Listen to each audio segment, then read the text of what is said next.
Madda Walaabuutii bobba'anii karaa barsiisonni keenya balaa tiraafikaan kunoo guyyaa har'aa hedduu isaaniitu lubbuun isaanii darbe.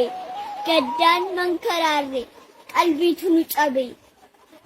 Maatiin uummataa midhaan kan lammiilee dinagdee xiqqeessee biyyattii quucarsee nu buuse amalee.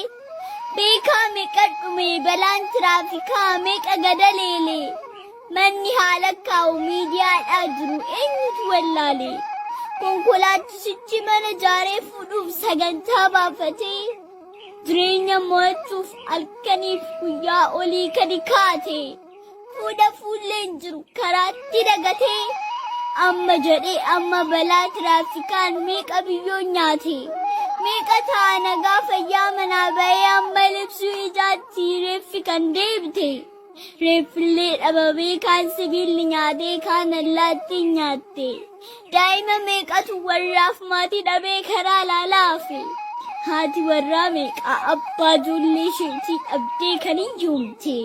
Abbaa warraa meeqaa haadha ijoollee dhabee marattuu ijoollee isaa guddistuuf kan laate. Abbootii farmootiin borar kan qabuuf ijoollee dhalanii balaan tiraafikaa meeqa argaa fudhatee fuggisoo bu'anii. Kaan yuunivarsiitiidhaaf kaayyoo isaaniif jecha bu'anii ba'anii barumsa dhaqaniif qabxii gaarii fiduun itti eebbifamanii. Barattoonni keenyaaf barsiisonni keenya meeqa ta'u laata balaa tiraafikaan kan karaatti hafanii. Maatiin barattootaa maatiin barsiisotaa karaa laalaafanii.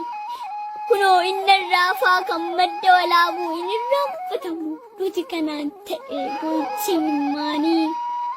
Inni irraanfatamu duuti kanaan ta'e boo'ichi mimmaanii. Yuunivarsiitiin keenya kan madda walaabuu gaddaan gurraacha'e beekaa dhabe lubbuu. Warra lubbuun dabreef jannata hawwina. Hunda keenyaaf immoo sabriif jajjabina. Hunda keenyaaf immoo sabriif jajjabina.